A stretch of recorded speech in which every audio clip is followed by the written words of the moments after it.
জলবায়ু আর আবহাওয়া এটা কি বুঝতে পারি? কেউ একজন বলো তো, তুমি বলো, কে বলছো তো? তুমি বলো আবহাওয়া কি? আচ্ছা বলো।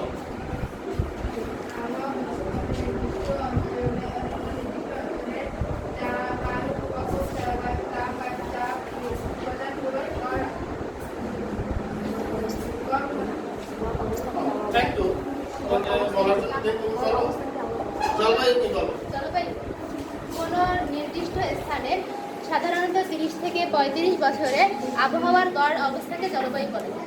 আবহাওয়া কাকে বলে? আবহাওয়া হলো কোনো নির্দিষ্ট সময়ে নির্দিষ্ট স্থানের বায়ুর তাপ, চাপ, আর্দ্রতা, বায়ুপ্রবাহের সামগ্রিক অবস্থাকে আবহাওয়া বলে।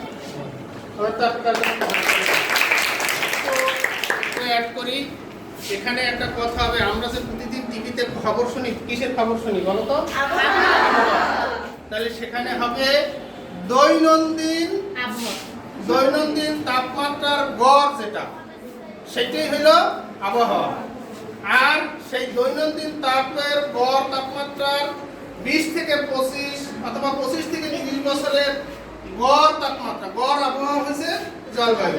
তাইলে আবহাওয়া এবং জলবায়ুর ভিতরে মূল পার্থক্যটা কি? সময়। কে বলছে? উদাহরণ তো এক্সিলেন্ট অ্যান্সার, ওর জন্য হাততালি দিই। তাহলে আজকে আমরা এখানে সমবেত হয়েছি জলবায়ু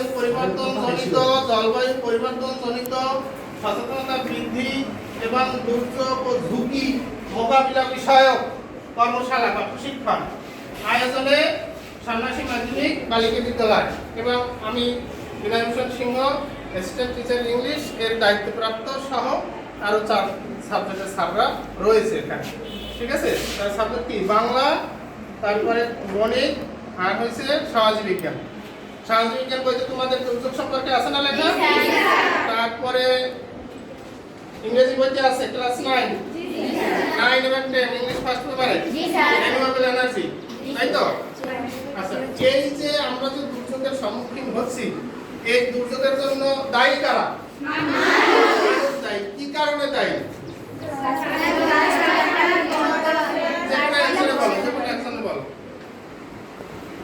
গাছ কাটা, কাঠ কয়লা পোড়ানো, তারপর কলকারখানার ধোঁয়া ইত্যাদি কারণে। ধন্যবাদ তোকে, আমরা হাততালি দিই। তাহলে আমরা যখন এর জন্য দায়ী, এই দুর্যোগ, কয়েকটা দুর্যোগের নাম বলো দেখি। তুমি বলো তোর জোরে।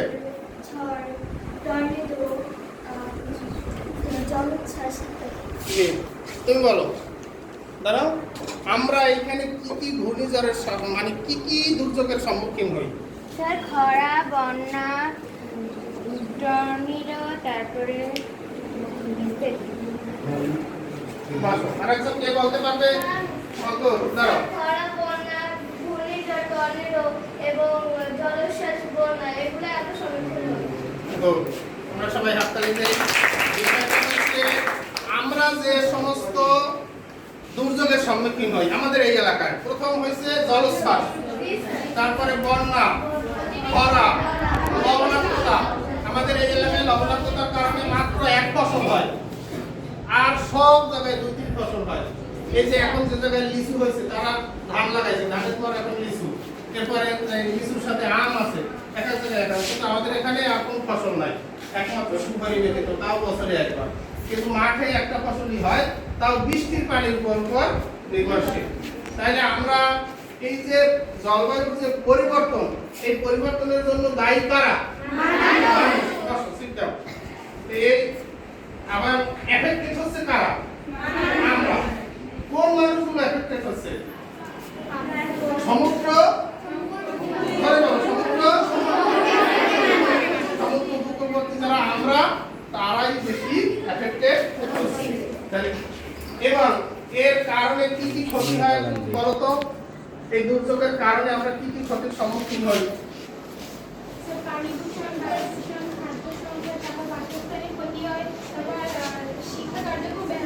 শিক্ষা,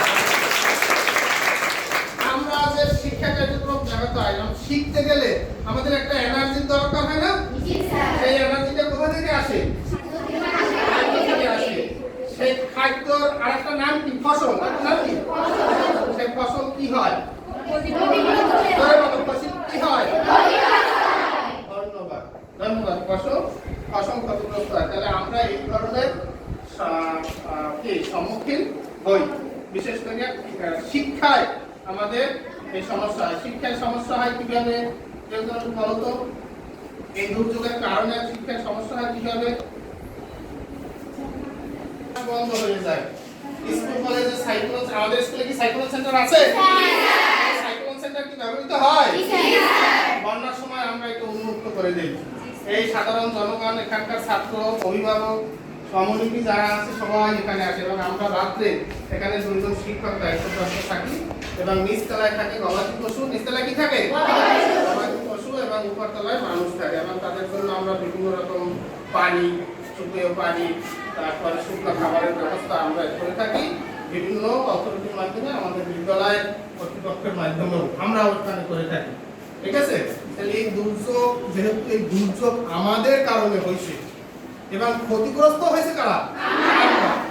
এবং এর সাথে আরো বৈশ্বিক কারণ আছে।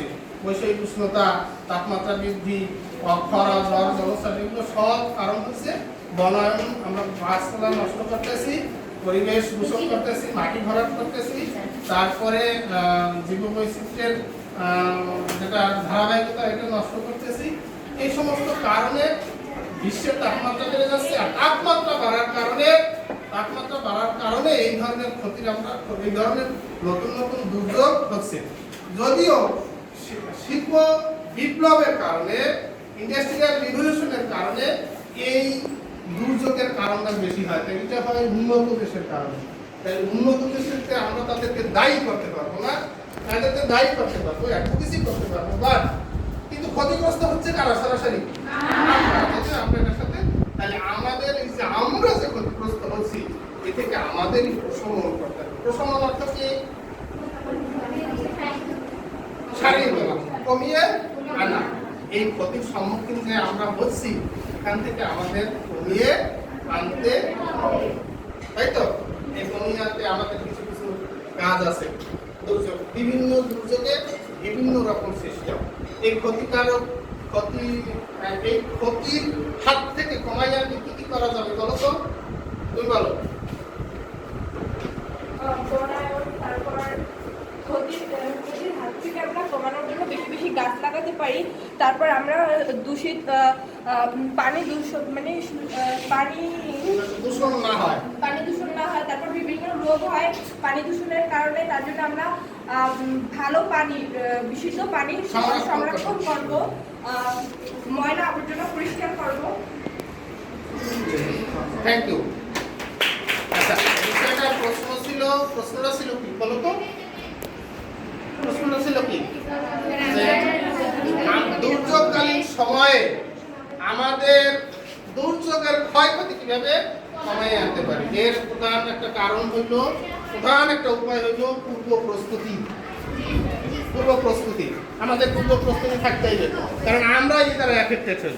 জলোচ্ছ্বাস, লবণাক্ততা, খরা, বন্যা, তাই না? আমাদের দেখো সুপেয় পানি, আমাদের বিদ্যালয়ে পানি পুকুর আছে, তারপরে কিন্তু আমরা এই পানি হারভেস্টিং করে আমাদের জন্য এই পানি বৃষ্টি পানিতে দেই, তাই না? এখন এই তারপরে আমাদের স্কুলে বন্যা সহিষ্ণু সবজি বাগান আছে, দেখেছো? সমস্যা আছে কে কে? এই সবজি বাগানে কে কে হাত তোলো তো? তোমরা এই সবজি বাগানের সাথে কাজ করো, তাই তো? বন্যা সহিষ্ণু, এটা হলো পূর্ব প্রস্তুতির মধ্যে কি হতে পারে? আমরা পূর্বাভাস শুনবো, দুর্যোগ অনুযায়ী পূর্বাভাস জানবো, পূর্বাভাস অনুসারে নিজেদের ব্যবস্থা নেব। বন্যা হইলে সাইক্লোন সেন্টারে যাব, খরা হইলে গাছের ছায়ায় থাকবো, ঘরে থাকবো, রৌদ্রকালীন সময় বাইরে যাব না। সব সময় সুন্দর পানি, সুপেয় পানি ব্যবহার করবো। পানির একটা প্রভাব বাক্য আছে, বলো তো সেটা কি? No excellent. তারা তো কি বলছো? ধরে বলো সবাই। বিশুদ্ধ পানির অপর নাম জীবন। এটা আমাদের মাথায় রাখতে হবে। সকল সমস্যা মূল উৎপত্তি হয়েছে এই পানি থেকে। এজন্য পানিটা আমাদের সুন্দর সুপ্রিয় পানি হতে হবে। তাহলে আমরা তাহলে কি জানতে পারলাম, আমাদের এই দুর্যোগ থেকে ক্ষয়ক্ষতি কমিয়ে আনতে আমাদের কি করতে হবে, পূর্ব প্রস্তুতি নিতে হবে। তারপরে আমাদের ভিতর থেকে স্বেচ্ছাসেবক কমিটি গঠন করতে হবে, তাই তো? আমরা আবার যেন কি করতে পারি, দুর্যোগকালীন সময় আমরা মানুষ পূর্বাভাসের মাধ্যমে মানুষকে সচেতন করতে পারি এবং সর্বোপরি উদ্ধার কার্যক্রম পরিচালনা করতে হবে। সর্বশেষ হয়েছে টেকসই দুর্যোগ প্রতিরোধ ব্যবস্থা আমাদের থাকতে হবে। সেই টেকসই দুর্যোগ প্রতিরোধ ব্যবস্থার মূল উপাদান হয়েছে বনায়ন। মূল উপাদান হয়েছে কি? বুঝতে পেরেছো? বনায়ন। তাহলে বনায়ন কে করতে পারে? আমি করতে পারি, তুমি করতে পারো। আমাদের স্কুলে আমরা গাছ লাগাইছি না? তোমাদের আমি ক্লাসে বলেছি না সবাই একটা ফলের গাছ লাগাবো? এই বাড়িতে তুমি একদিন থাকবে না, কিন্তু ফল গাছটা থাকবে। ফল গাছটা তোমার তখন তোমার আপন হয়ে যাবে। প্রত্যেকেরই বলেছি না, বলি নাই? যে তুমি যে একটা ফলের গাছ তুমি লাগাবো। তাহলে গাছ যত বেশি হবে, এটার একটা বৈজ্ঞানিক ব্যাখ্যা হয়েছে জিরো সয়েল, অর্থাৎ কোনো জায়গার কোনো শূন্যস্থান থাকবে না। তুমি যদি একটা গাছ লাগাও, তাহলে তোমার ভাই একটা গাছ লাগাবে, তোমার বড় বোন একটা গাছ লাগাবে, তোমার মা একটা গাছ লাগাবে, তোমার বাবা একটা গাছ লাগাবে, তোমার দেখবে পাশের বাড়ির একজন গাছ লাগাবে। ঠিক আছে? এবার এটা দ্বারা আমরা উপকৃত হব, তাই তো? আর হচ্ছে আমাদের সচেতন হতে হবে।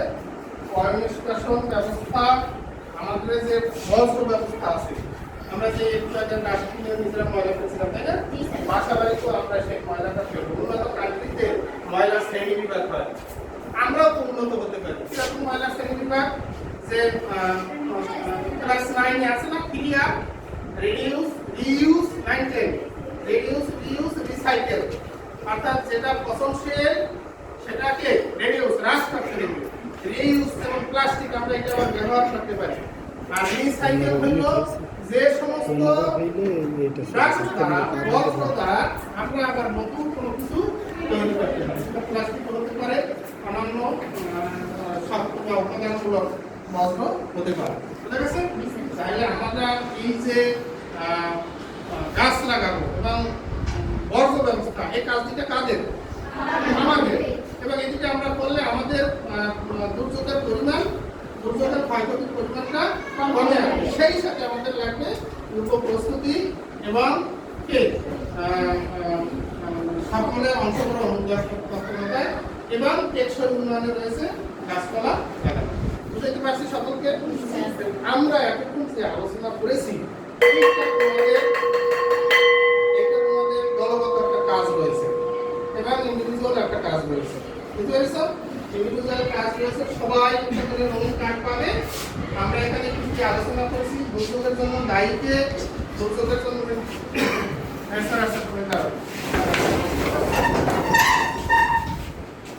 শিখতেছো কিছু? অসুবিধা বুঝতেছো তো? খেয়াল করো, প্রশ্ন করবো কিন্তু আমি। ঠিক আছে? সবাই মনোযোগের সাথে দেখবা। ঠিক আছে? ধন্যবাদ ম্যাডাম। ধন্যবাদ জন্য আমরা সবাই আজকের মূল বিষয়টা, মেইন বিষয়টা কি ছিল এটা কেউ কি বলতে পারবা ম্যাডামকে? ম্যাডামকে বলতে পারবা? এখানে আলোচনাটা কি বিষয় নিয়ে হচ্ছে?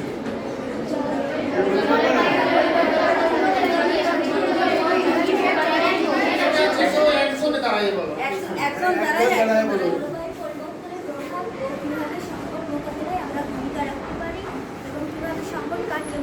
কাটিয়ে উঠতে পারি। আর একটা পয়েন্ট ছিল এই জলবায়ু, বলো তো আরেকটা পয়েন্ট, জলবায়ু পরিবর্তনের জন্য, জলবায়ু পরিবর্তনের জন্য ফসল বৃদ্ধি। আর একটা কারণ ছিল কি, কারা বেশি এফেক্টেড হয়, কারা দায়ী হয়? সমুদ্র, আমরাই বেশি দায়ী। বলতে পারছো? তাহলে তোমাদের এবার ইন্ডিভিজুয়াল কাজ এবং গ্রুপের কাজ শুরু হবে। ইন্ডিভিজুয়াল সবার এখানে কি আলোচনা হয়েছে সেটা লিখতে হবে। আলোচনার বিষয়বস্তুটা ছিল দুর্যোগ কি এবং দুর্যোগ কেন হয়, দুর্যোগ হওয়ার কারণ কি এবং দুর্যোগ থেকে আমরা কিভাবে মুক্তি পেতে পারি। সেই ক্ষেত্রে শিক্ষক, শিক্ষার্থী, আমরা যারা শিক্ষার্থী কমিউনিটি আছে তাদের ভূমিকা কি হতে পারে আমরা এখানে আলোচনা করেছি এই বিষয়ে।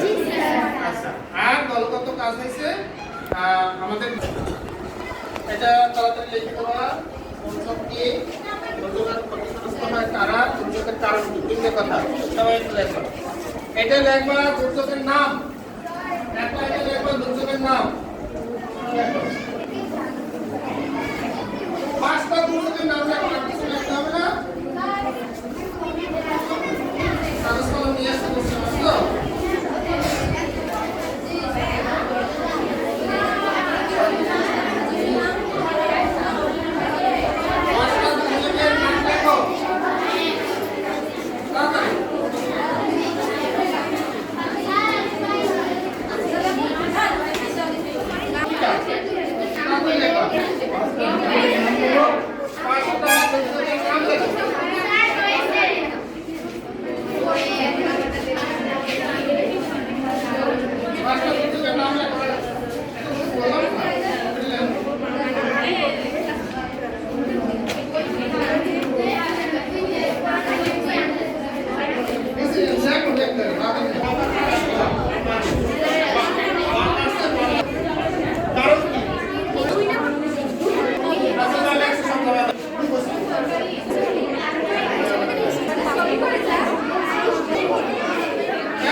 ভাবে থাকবো।